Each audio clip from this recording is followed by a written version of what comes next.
dulu, shalom semuanya. Apa kabar Bapak Ibu Saudara? Sangat dikasihi Tuhan, amin. Oke, tema kita sore hari ini adalah menerima kelimpahan kasih karunia. Saya percaya bagi setiap kita Bapak Ibu Saudara, ya, rindu untuk setiap kita boleh dapat menerima kasih karunia ini, ya, yang Allah sudah sediakan bagi setiap kita. Dan lebih daripada itu, menerima kelimpahan, artinya lebih dari cukup, bahkan lebih, ya. Yang membuat ada begitu banyak hal yang luar biasa boleh terjadi dalam hidup kita. Jadi saya yakinkan sore hari ini adalah sore yang diberkati Tuhan, amin. Jadi saya kalau kirakan saudara katakan kamu pasti diberkati Tuhan, ya. Haleluya, ya, karena kita adalah anak-anak yang dikasihinya. Jadi yakinkan dalam diri kita Bapak Ibu Saudara, betapa engkau adalah anak-anak yang akan diberkati Tuhan dengan luar biasa. Nah, kita akan baca dulu di dalam Roma pasal yang kelima, ayatnya yang ke-12 sampai ayatnya yang ke-19. Saya akan bacakan buat Bapak Ibu Saudara, supaya ini menjadi berkat semuanya bagi kita semuanya. Semuanya siap diberkati, amin. Oke, Roma pasal yang kelima ayat yang ke-12 dikatakan di situ, sebab itu sama seperti dosa telah masuk ke dalam dunia oleh satu orang, dan oleh dosa itu juga maut. Demikianlah maut itu telah menjalar kepada semua orang, karena semua orang telah berbuat dosa. Dosa itu sama seperti dosa telah masuk ke dalam dunia oleh satu orang. Oleh siapa? Oleh siapa satu orang? Adam. Ya. Jadi semua kita sekarang jadi berdosa. Jadi saudara berdosa bukan karena saudara melakukan dosa, tapi karena saudara keturunan dari Adam, orang berdosa. Iya. Nah, kalau saudara sekarang keturunan orang berdosa, tanpa disadari semua orang telah berdosa. Dan yang lebih parah lagi, ya, dikatakan di sini sudah menjalar, ya, kepada semua orang, sehingga semua orang telah berbuat dosa. Karena orang berdosa nggak bisa melakukan banyak hal kecuali berbuat dosa, Bapak Ibu Saudara. Ayat yang ke-13 dikatakan, sebab sebelum hukum Taurat ada, telah ada dosa di dunia, tetapi dosa itu tidak diperhitungkan kalau tidak ada hukum Taurat. Ya, ayat yang 14. Sungguh pun demikian, maut telah berkuasa dari zaman Adam sampai kepada zaman Musa juga atas mereka yang tidak berbuat dosa, dengan cara yang sama seperti yang telah dibuat oleh Adam, yang adalah gambaran dia yang akan datang. Ayat yang 15. Tetapi karunia Allah tidaklah sama dengan pelanggaran Adam, sebab jika karena pelanggaran satu orang semua orang telah jatuh di dalam dosa maut, jauh lebih besar lagi kasih karunia Allah dan karunianya yang dilimpahkannya atas semua orang karena satu orang, yaitu Yesus Kristus. Ayat yang ke-16. Dan kasih karunia tidak berimbangan dengan dosa satu orang, sebab penghakiman atas satu pelanggaran itu telah mengakibatkan penghukuman, tetapi penganugerahan karunia atas banyak pelanggaran itu mengakibatkan pembenaran. Ayat yang ke-17. Sebab jika oleh dosa satu orang maut telah berkuasa oleh satu orang itu, maka lebih benar lagi mereka yang telah menerima kelimpahan kasih karunia dan anugerah kebenaran akan hidup dan berkuasa oleh karena satu orang itu, yaitu Yesus Kristus. Ayat yang ke-18. Sebab itu sama seperti oleh satu pelanggaran semua orang beroleh penghukuman, demikian pula oleh satu perbuatan kebenaran semua orang beroleh pembenaran untuk hidup. Ayat yang ke-19 terakhir. Jadi sama seperti oleh ketidaktaatan satu orang semua orang telah menjadi orang berdosa, demikian pula oleh ketaatan satu orang semua orang menjadi orang benar. Jadi melalui keberadaan pembacaan ini saya ingin membawa Bapak Ibu Saudara untuk dapat menyadari bahwa semua orang sudah berbuat dosa, dan dampak dosa yang diakibatkan oleh satu orang Adam itu berdampak kepada semua orang. Tapi puji Tuhan, oleh karena kasih karunia melalui Kristus, pembenaran itu terjadi. Oleh karena satu orang melanggar, satu orang berbuat dosa, semua orang sudah berbuat dosa. Tapi oleh karena kasih karunia melalui Kristus, satu orang yang membenarkan semua orang, akhirnya kita semuanya mendapatkan pembenaran untuk hidup. Jadi Bapak Ibu Saudara dibenarkan bukan karena saudara berbuat benar, tapi saudara dibenarkan karena siapa? Kristus yang sudah menanggung segala dosa dan kesalahan saudara. Amin. Jadi hari ini saudara itu sebenarnya jadi orang benar. Jadi kalau saudara sekarang udah sadar bahwa saudara orang benar, seharusnya saudara menyadari juga bahwa saudara adalah orang yang sudah diberkati oleh Tuhan. Amin. Iya, jadi saya kalau kirikan saudara, kamu itu sebenarnya orang yang sudah diberkati. Amin. Iya, kadang-kadang kita nggak sadar. Iya, jadi saya kalau kirikan saudara katakan sadar. Ya. Ya. Nah ini poinnya Bapak Ibu Saudara. Ketika kita terus membaca kebenaran firman Allah, kita dibawa dengan sebuah pemahaman-pemahaman yang luar biasa ya. Bahkan kemarin kita dibawa untuk dapat menyadari bahwa Allah ingin supaya setiap kita menjalani sebuah kehidupan, bukan hidup yang biasa, tapi hidup yang berkualitas. Hidup yang berkualitas adalah hidup yang tanpa tekanan, tanpa stres, tanpa kekhawatiran, tanpa ketakutan, saudara. Ini semuanya bisa terjadi bukan karena saudara banyak uang, bukan karena saudara mungkin banyak relasi, banyak teman, tapi karena saudara percaya kepada Kristus. Ya. Ketika aku menyadari bahwa Yesus sudah membayar segala dosa saudara, menebus saudara, bahkan menyertai saudara sepanjang perjalanan hidup saudara, harusnya saudara penuh dengan ketenangan. Nah, inilah hidup yang berkualitas. Tapi kalau saudara tidak menyadari bahwa Yesus sudah mengampuni segala dosa saudara, sudah menebus hidup saudara, dan saudara sekarang adalah orang benar, disayang sama Tuhan, ya walaupun apapun keberadaan saudara, saudara adalah orang yang disayang sama Tuhan. Amin. Iya, bukan karena saudara baik, tapi karena siapa?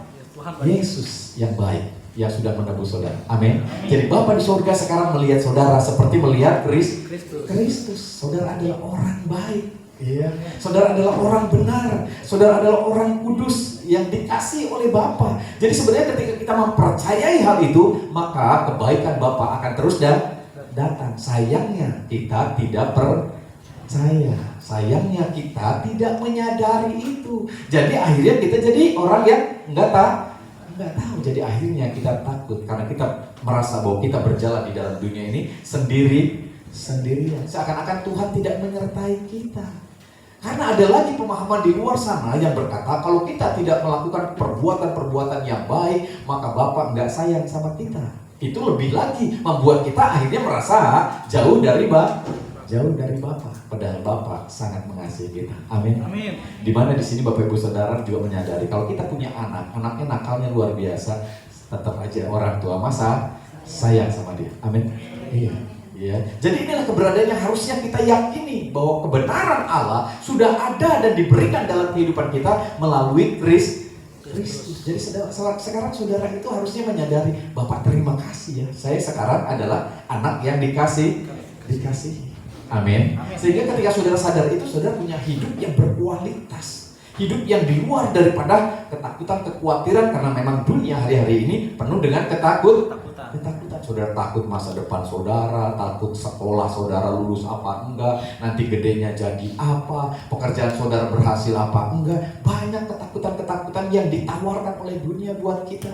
Tapi percayalah, Allah menyertai setiap kita. Amin. Makanya dia dikatakan adalah Immanuel, Allah yang beserta dengan kita. Dan dia adalah Allah yang setia, yang enggak tiba-tiba ngilang begitu aja, tiba-tiba datang gitu aja, tapi dia Allah yang menyertai kehidupan setiap kita. Jadi hari ini mari senggol kirikan saudara, katakan jangan takut. Haleluya. Ya, Allah menyertai kita. Amin. Oke, berikan tepuk tangan dulu untuk Allah kita yang luar biasa ya. Nah, Bapak Ibu Saudara, ketika kita menyadari hal ini berdampak dahsyat loh dalam hidup kita. Jadi akhirnya kita akan lambat laun penuh dengan damai, tenang. Terima kasih Tuhan. Aku percaya masa depanku penuh dengan harapan. Aku pasti berhasil, aku pasti beruntung karena aku percaya penyertaan Tuhan ajaib. Bahkan janji-janji Tuhan yang luar biasa, Dia sudah menyediakan segala yang kita perlukan. Bahkan Dia berkata Allah turut bekerja di dalam segala perkara kita untuk mendatangkan apa? Kebaikan itu terus yang ada dalam diri kita. Ini akan membangun diri kita, keyakinan kita, kepercayaan kita bahwa Dia punya hal-hal yang luar biasa yang sudah dipersiapkan buat kita. Rencananya luar biasa. Rencananya adalah penuh dengan damai sejahtera. Rencananya bukanlah rencana kecelakaan, melainkan masa depan yang penuh dengan harapan. Inilah hasil akhir dari kehidupan orang percaya. Inilah hasil daripada apa yang Allah kehendaki untuk kita alami. Kalau kita sadar bahwa kita ini adalah orang yang sudah hidup di dalam apa ya, keberadaan dari kebaikan Allah, maka kita percaya masa depan kita akan berkemenangan. Amin. Jadi saudara di sini harusnya menyadari bahwa masa depan kita pasti menang. Ujung-ujungnya Tuhan tolong. Ujung-ujungnya Tuhan memberi kemenangan sama kita. Ya. Jadi kalau kita udah tahu ujung-ujungnya menang, harusnya kita nggak khawatir. Makanya saya selalu cerita sama saudara, kalau saya lebih suka nonton pertandingan sepak bola itu apa? Replay, hasil rekaman gitu loh, udah lewat. Ya, jadi udah tahu yang menang mana, yang kalah mana. Jadi ketika lagi nonton, kira-kira ya, misalnya kita megang mana nih, gitu ya. Persija kita megang nih ya. Terus dia diserang terus nih sama apa itu ya? Ya nama Persib misalnya begitu. Tapi kalau kita udah tahu ujung-ujungnya menang, kira-kira gimana? Khawatir nggak? Enggak, tenang aja, ya kan? Karena apa? Ujungnya pasti menang. Karena kita udah tahu ujungnya menang. Walaupun pertama wah gol kalah, gitu. Gol 2 kalah lah, gitu kan? Kita tetap tenang aja. Ujung-ujungnya kesebelasan kita menang. Hasil akhirnya tim favorit kita menang. Jadi kira-kira perlu khawatir nggak? Enggak. Jadi kira-kira perlu takut nggak? Enggak. Kita nggak perlu takut, nggak perlu khawatir karena tahu ujung-ujungnya menang. Ujung-ujungnya Tuhan tolong. Itu moto gereja Sungai Yordan. Amin. Iya, saya kalau saudara jangan takut. Ujung-ujungnya Tuhan tolong. Amin. Iya. Kalau kita tahu ujung-ujungnya Tuhan tolong, ya kita nggak usah khawatir lagi. Ya walaupun kita udah nggak berdaya, nggak bisa melakukan apa-apa, udah oke lah, serahkan sama Tuhan karena ujung-ujungnya Tuhan. Bapak Ibu Saudara. Jadi kalau Bapak Ibu Saudara ada hari ini sebagaimana kita ada, kita percaya ada pertolongan Tuhan yang sudah datang dalam hidup kita. Jadi daripada menyerah, ya, lalu kita ngaco, pengen bunuh diri, mendingan kita berserah. Tuhan, aku serahkan semuanya dalam tangan kasih. Karena aku percaya ujung-ujungnya Tuhan tolong. Cuman bagaimana cara Tuhan menolong saya nggak tahu. Saya serahkan sama Tuhan karena Tuhan tahu yang terbaiknya buat kita. Amin. Jadi ini poin pentingnya Bapak Ibu Saudara, ya. Ini sesuatu yang luar biasa. Jadi gini Saudara, kalau kita tahu bahwa akhir hidup kita adalah kemenangan, berhasil, ya apalagi Saudara? Beruntung, diberkati Tuhan. Masih saudara masih khawatir? Iya. Kenapa kita masih takut di dalam menjalaninya? Kenapa saudara? Karena kita tidak sadar bahwa hidup kita ini bukan milik kita lagi, tapi milik siapa? Milik Tuhan. Amin. Iya. Jadi saya ingin saudara sadar. Ya, haleluya. Karena banyak orang masih merasa bahwa hidupnya masih milik dia sendiri aja, gitu loh saudara. Padahal hidup kita adalah milik Tuhan. Makanya Rasul Paulus itu menyebut dirinya itu, bagiku hidup adalah Kristus dan mati adalah keuntungan buat dia. Mati aja untung.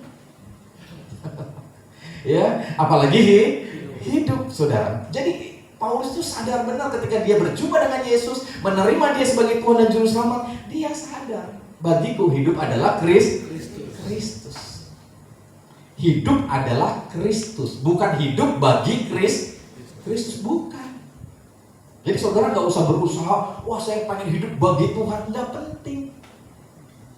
Karena sebenarnya Tuhanlah sudah hidup bagi saudara. Amin. Iya, Dia yang sudah melakukan banyak hal buat kita.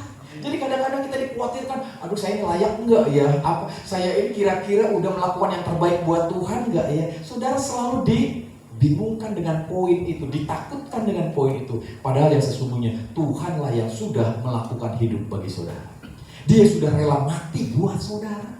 Dia sudah menebus saudara. Sehingga Rasul Paulus berkata, karena bagiku hidup adalah Kristus dan mati adalah keuntungan. Hidup adalah Kristus. Jadi hidup kita bukan milik kita sendiri. Milik siapa? Milik Kristus. Amin. Jadi kalau saudara punya masalah siapa? Masalah Kristus. Amin. Iya, jadi Yesus yang akan lakukan perkara yang luar biasa. Amin. Iya, berikan tepuk tangan untuk Yesus kita yang luar biasa ya. Jadi ini poin penting yang harus kita sadari Bapak Ibu Saudara. Nah kadang-kadang seringkali akhirnya ketika kita belum menyadari bahwa kita ini milik Kristus, kita akan menganggap segala sesuatu juga milik siapa? Milik kita. Ini semuanya milik Kristus. Amin. Amin. Jadi kalau ada yang hilang, kira-kira itu punya siapa? Punya Yesus. Saudara perlu sedih nggak? Enggak, karena itu punya siapa? punya Yesus. Amin. Ini mau hilang uang 10.000 aja nangis-nangis ya kan gitu ya. Karena sudah merasa itu milik saudara. Saudara percayalah itu milik siapa? Milik Kristus. Nggak usah takut, nggak usah sedih ya. Karena hidup kita aja milik Kristus. Ujung-ujungnya juga kita kembali kepada Kristus, saudara. Jadi nggak ada lagi yang perlu ditakuti, dikhawatir. It's okay. Hidup ini memang banyak masalah, banyak tantangan. Dunia ini seperti itu, saudara. Ya. Tapi Tuhan sudah berjanji Dia akan menyertai kita. Dia akan menuntun kita terus, menolong kita terus. Ya. Ketika saudara ada di lembah, Dia akan ada di lembah menolong saudara. Ketika saudara ada di atas gunung, Dia juga ada di sana menyertai saudara. Amin. Jadi kita ketika di lembah, ya, jangan rendah di diri. Kita tetap percaya kita adalah anak Tuhan. Amin. Amin. Nah, ketika kita ada di atas jadi orang kaya raya, jangan tinggi hati. Karena ini juga milik Kristus. Amin. Amin. Ya, jadi hal-hal ini harusnya memenuhi hati kita saat ini, Bapak Ibu Saudara. Sehingga dengan demikian hidupmu akan dipenuhi dengan hal yang luar biasa. Nah, untuk bagaimana caranya untuk kita menerima kelimpahan kasih karunia ini, Bapak Ibu Saudara? Karena ketika saya membaca poin ayat yang ke-17 ini dari Roma pasal yang kelima ayat yang ke-17, diperhatikan di situ dikatakan dengan sangat jelas, yang telah menerima kelimpahan kasih karunia dan anugerah kebenaran akan hidup dan berkuasa oleh karena satu orang itu, yaitu Yesus Kristus. Dikatakan di sini ya akan hidup dan berkuasa. Jadi bukan cuma hidup biasa, tapi hidup yang berkuasa. Amin. Sebuah kehidupan di mana saudara bisa mengatur keberadaan hidup saudara, enggak terbawa arus. Ya, kehilangan sedih, kita berkuasa. Enggak. Itu punya Yesus. Ketika itu hilang satu, Yesus bisa mengganti berapa? 10. Ya, begitu ya. Ya, pacar satu hilang, ganti berapa? 5. Oh, jangan dong. Cukup satu aja, yang lebih baik. Amin. Iya dong. Iya kan, biasanya hilang satu, tumbuh 1000, kebanyakan ya. Itu Salomo. Iya. Jadi ini sebuah keberadaan yang harusnya disadari sama diri kita. Jadi kalau saudara punya piring pecah satu, jangan takut. Karena Tuhan bisa menggantikan pecah satu tumbuh kebanyakan 1000. Luasin aja lah, amin. Iya, ya. 1000 nanti dapur saudara roboh ya. Ini sebuah keberadaan yang harusnya terus ada dalam diri kita. Keyakinan yang kuat ini dalam diri kita. Tuhan, aku percaya Engkau mati menebus dosaku, aku sekarang orang benar. Berkat ada di atas kepala orang benar. Kalau saudara tidak mengaku dirimu orang benar, mempercayai hal ini, maka saudara akan merasa dirimu adalah orang berdosa. Jadi saudara, seakan-akan karya Kristus itu gak laku buat saudara. Ya. Seakan-akan saudara tidak mempercaya itu terjadi dalam hidup saudara. Padahal Dia melakukan itu buat siapa? Buat saudara. Jadi saya ngomongin saudara, itu buat kamu gitu ya. Haleluya ya. Haleluya ya, biar jelas gitu ya. Ini hal penting yang harus terus ada. Nah, dampak dari kita menerima kelimpahan kasih karunia, kita akan hidup dan berkuasa. Ini sesuatu yang luar biasa, bukan biasa-biasa. Jadi kalau saudara sekarang lagi lemah, ingat poin yang luar biasa ini. Engkau menjalani sebuah kehidupan yang tidak biasa. Engkau sudah diberikan apa? Kuasa. Aku pasti bisa keluar dari masalah yang ada. Amin. Jadi setiap bangun tidur saudara meyakinkan dirimu engkau adalah pribadi yang diberkati. Tuhan pasti membuka jalan. Amin. Iya, ini sebuah poin yang luar biasa. Nah, ketika saudara ada di dalam penderitaan, ingat Yesus sudah lebih dulu menderita buat saudara. Amin. Dan Dia lakukan untuk supaya saudara sadar bahwa melalui penderitaan yang ada, saudara diberi hikmat untuk keluar dari penderitaan itu. Ya. Sehingga ketika saudara keluar dari penderitaan itu, saudara bisa mengajarkan orang lain yang sedang menderita untuk juga bisa keluar. Ya. Bahwa ketika saudara menghadapi masalah, udah jangan putus asa, tetap kuat, tetap semangat. Amin. Iya, karena Allah akan campur tangan dalam kehidupan kita. Hidup yang tidak biasa, hidup yang berkuasa. Ya. Bagaimana hal ini bisa terjadi? Melalui sebuah poin penting yang sering kali, gimana ya Pak caranya supaya saya mengalami hidup yang berkuasa ini gitu. Ya. Kadang-kadang orang pakai cara. Ya. Orang dunia banyak caranya tuh saudara. Ya, merendam di kali jam 12 malam, ya kan? nggak pakai baju, ya kan begitu saudara ya. Nanti ya diberi kuasa, ya. Nanti ada yang datang, gitu ya, memberi kekuatan, ya. Yang datang yang nggak jelas, yang datang lintah, ya kan begitu. Ya, kedinginan malah, ya kan gitu, ngadeg-deg, ya kan gitu. Kuat enggak, berkuasa enggak, malah sakit. Tidur di kuburan, ya kan gitu. Tidur di bawah pohon asem gitu. Nah banyak cara orang yang kayak gitu ya. Mau awet muda, datang ke sumur, minum airnya, cuci muka di situ gitu. Haleluya ya. Jadi banyak cara orang dunia membawa kita untuk gitu ya. Nah ketika saudara lakukan itu berarti saudara percaya. Iya. Kita lupa bahwa hidup yang berkuasa itu datangnya bukan dari poin itu. Injil membawa kita menyadari bahwa ini semuanya datang dari kelimpahan kasih karunia yang Allah sudah berikan. Nah, bagaimana caranya untuk supaya kita bisa, Bapak Ibu Saudara, damai sejahteramu, sukacitamu melimpah gitu. Kasih karuniamu semakin melimpah, ya. 2 Petrus 1 ayat yang kedua berbicara demikian. 2 Petrus 1 ayat yang kedua. Bisa diperhatikan di situ Bapak Ibu Saudara? Iya. Semuanya diberkati, amin? Amin. Oke, jadi katakan 2 Petrus 1 ayat yang kedua. Bisa dibuka? Iya. Kasih karunia dan damai sejahtera melimpahi kamu oleh apa? Oleh tidur di kuburan? Oleh jampe-jampe orang pinter, ya. Bukan saudara, oleh apapun bukan, oleh apa? Pengenalan akan Allah, akan Yesus Tuhan kita. Jadi saudara harus mengenal Yesus. Siapa Yesus itu? Apa yang dia sudah lakukan buat kita? Dia adalah anak Allah, dari surga datang ke dunia. Dia adalah Allah yang menjelma menjadi manusia. Dia rela datang ke dunia yang penuh sengsara, padahal dia sudah hidup mulia supaya kita yang sengsara jadi mulia. Kenapa? Karena dia datang menebus kita. Ya. Jadi kalau saudara mendengar ini lalu muncul iman, percaya, puji Tuhan, itu adalah anugerah saudara. Enggak semua orang mendengar ini lalu percaya. Tapi kalau saudara bisa percaya, itu adalah anugerah. Jadi melalui apa kita dapat dilimpahi kasih karunia yang luar biasa ini? Iya, melalui pengenalan. Saudara semakin mengenal dia. Ya, karena itu akan memunculkan iman yang lebih dalam hidup saudara. Karena iman timbul dari pendengaran. Pendengaran akan firman Kristus. Ketika saudara mendengar tentang Kristus dan karyanya di atas kayu salib, yang banyak orang tidak mengerti, lalu saudara mendengar dan mengerti, muncul iman. Iman inilah yang membuat saudara berkenan di hadapan Allah di surga.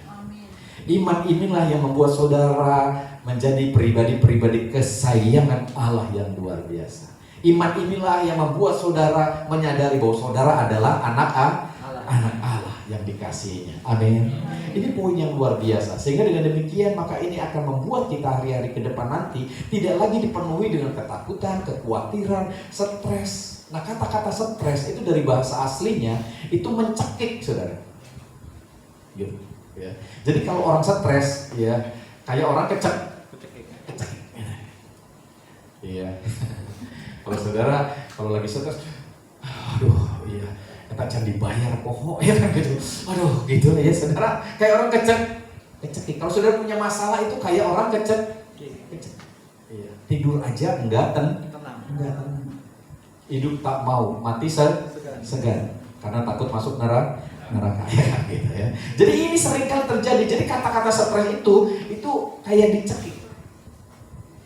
Nah, ada banyak keberadaan di mana berkat Tuhan yang harusnya mengalir melalui saudara mempercayai itu kayak dicekik. Jadi yang tadinya saudara harusnya mempercayai, tapi karena saudara khawatir itu kayak dicekik. Akhirnya berkat Tuhan yang harusnya mengalir ke saudara terhenti. Kenapa? Karena saudara khawatir. Makanya Tuhan selalu berkata, jangan khawatir.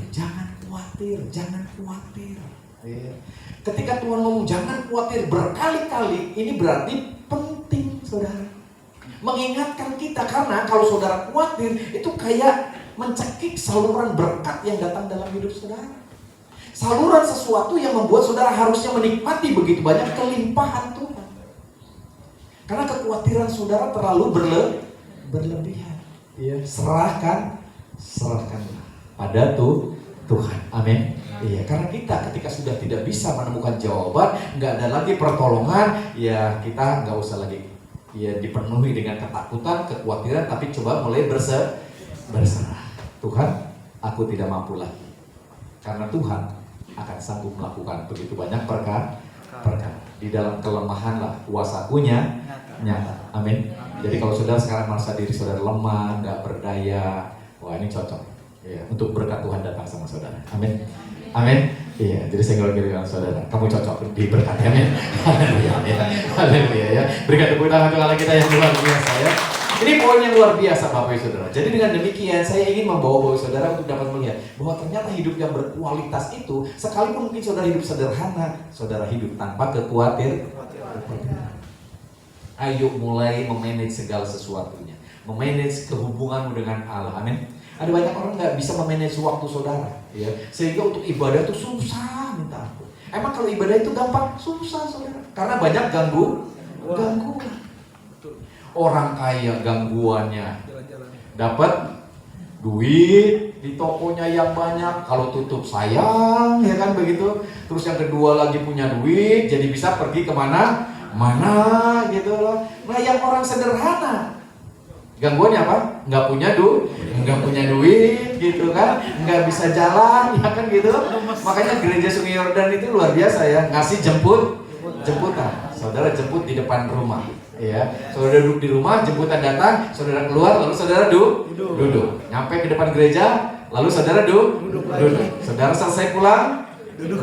Pulang, duduk lagi. Wah luar biasa. Ya, nggak usah keluar duit. Luar biasa banget ya. Jadi kalau kita sederhana, nggak punya duit, ya nggak mampu apa-apa, tetaplah percaya. Kadang-kadang kita susah ngatur manage-nya. Waduh Pak, ini wah gitu.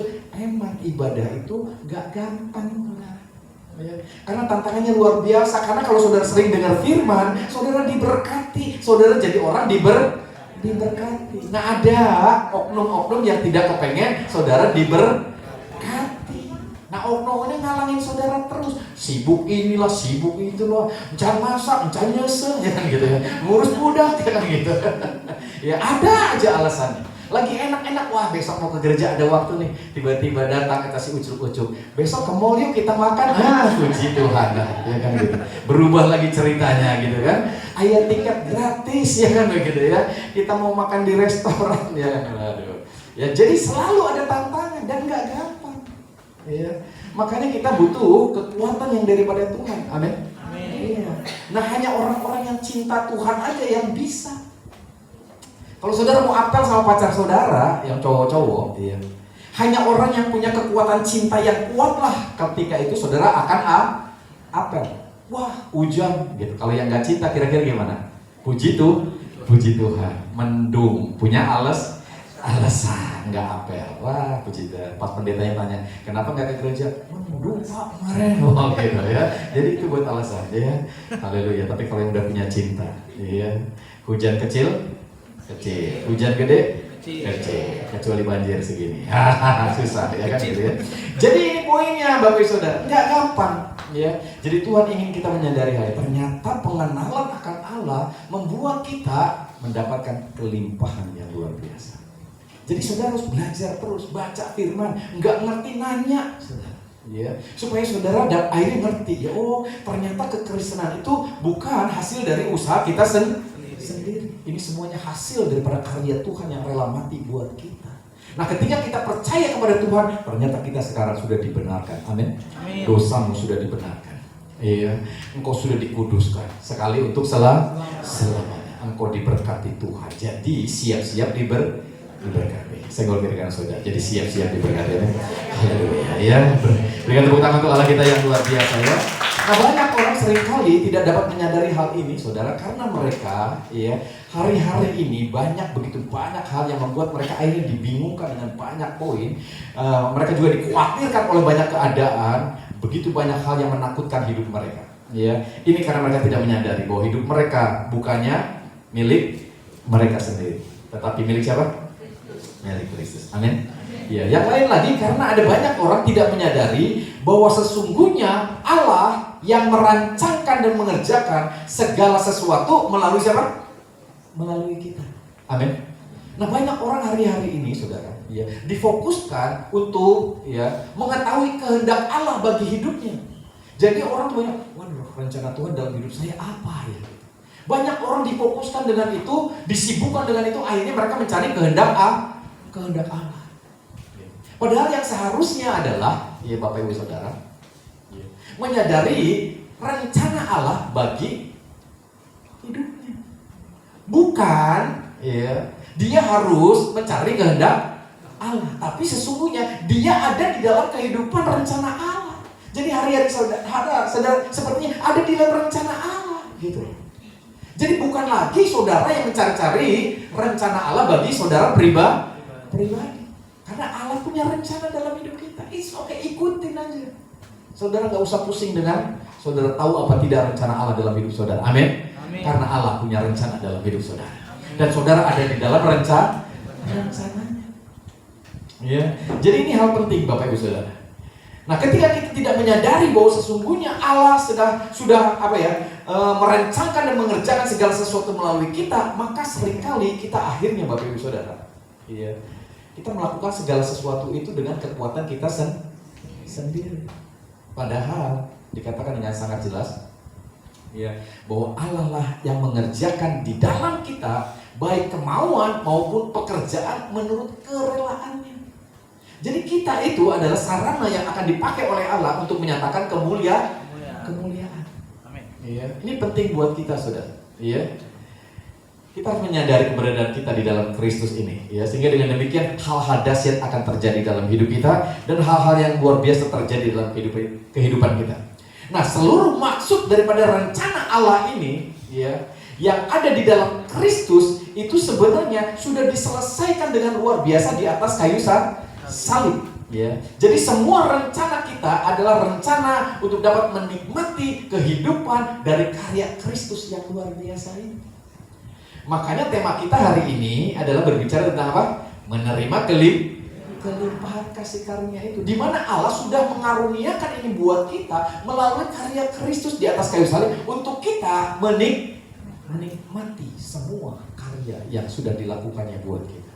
Sehingga melalui hidup saudara, nama Bapa dipermuliakan.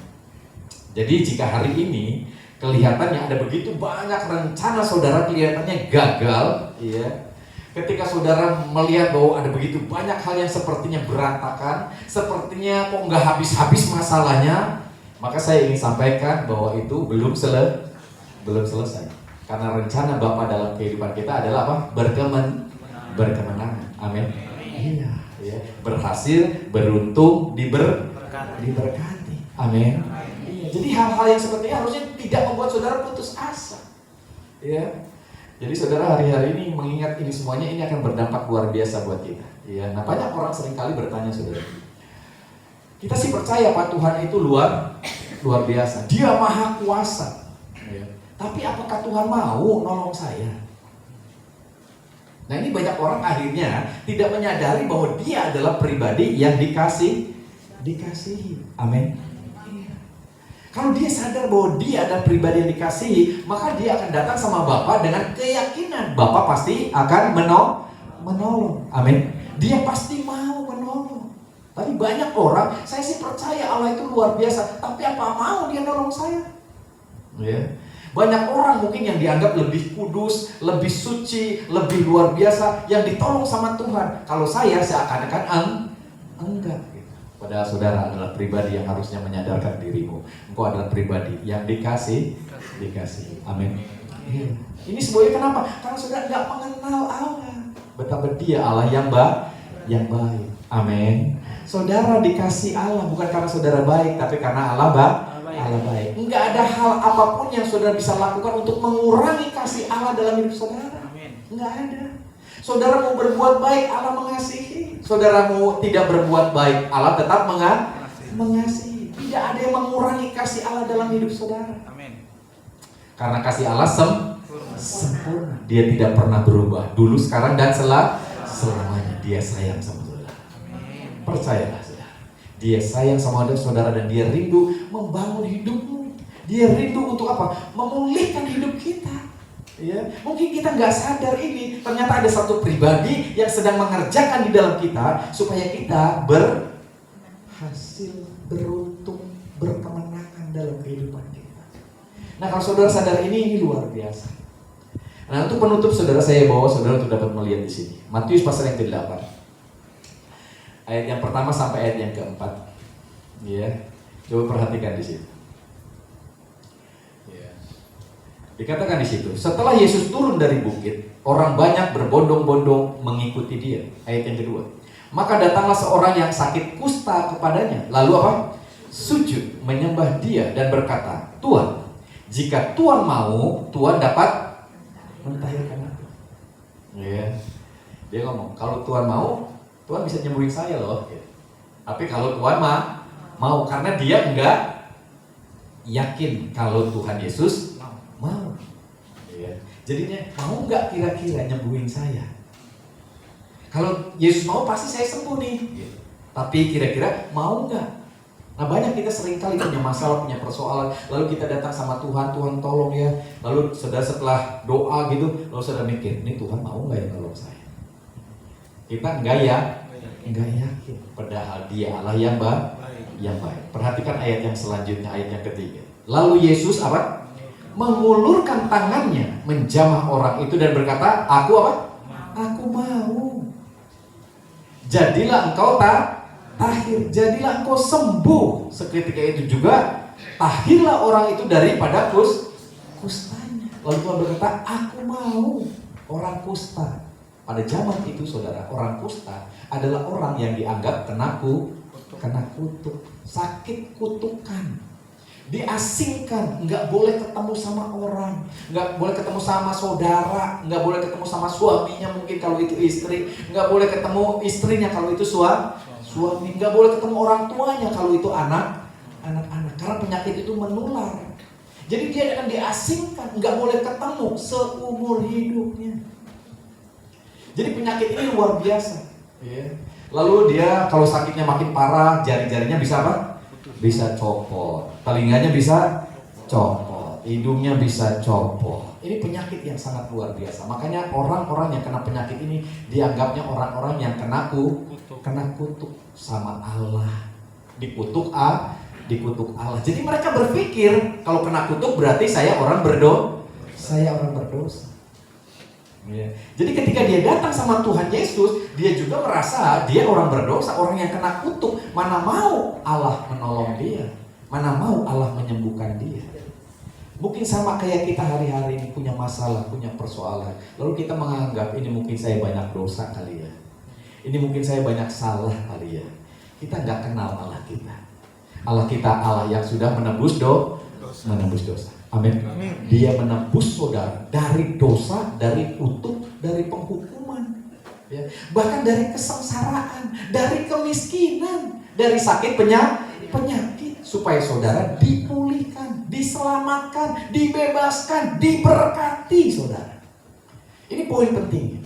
Ya. Nah, kalau kita sadar ini, maka kita yakin bahwa pasti Tuhan akan menolong saudara. Jadi ketika saudara datang berdoa sama Tuhan, ya saudara akan berdoa, "Tuhan tolong ya masalah saya." Dia pasti akan menolong. Tapi ada banyak orang seperti orang kusta ini.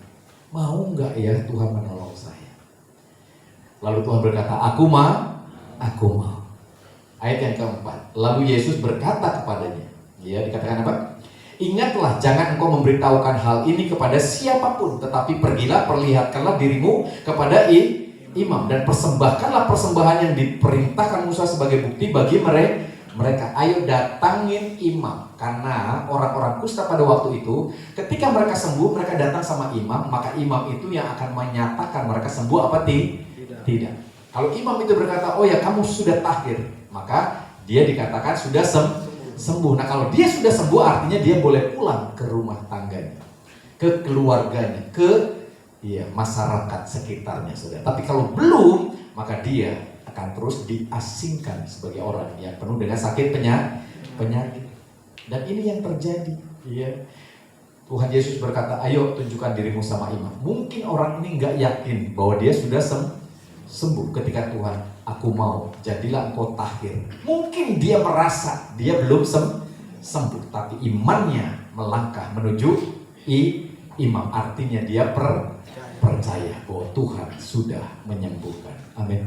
Jadi kalau hari-hari saudara masih penuh dengan keraguan-keraguan, saudara datang sama Yesus. Salah satu hal di mana orang datang beribadah adalah sesungguhnya itu pernyataan iman mereka. Mereka percaya, Tuhan, aku percaya sama Tuhan, makanya aku datang beribadah. Amin.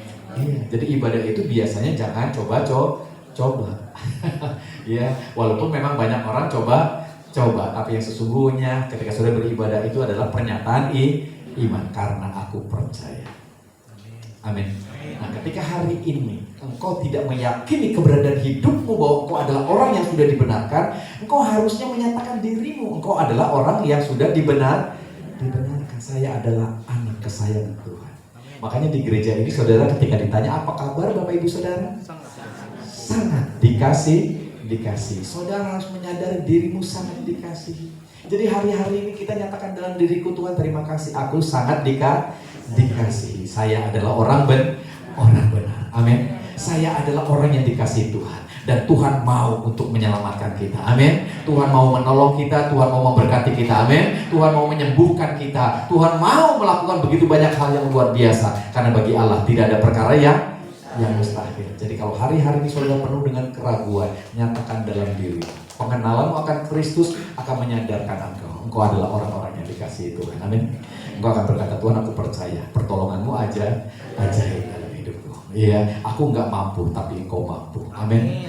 Ya, ada banyak pintu tertutup tapi engkau Allah yang sanggup membuka pintu, memberkati hidupku. Jadi hari-hari ini jangan lagi khawatir, jangan lagi putus asa, jangan lagi penuh dengan ketakutan. Tetaplah percaya kalau kita punya Allah yang luar biasa, dan Dia ingin melimpahkan berkatnya dalam hidup kita. Jadi berikan tepuk tangan untuk Allah kita. Kita akan tundukkan kepala, kita akan berdoa.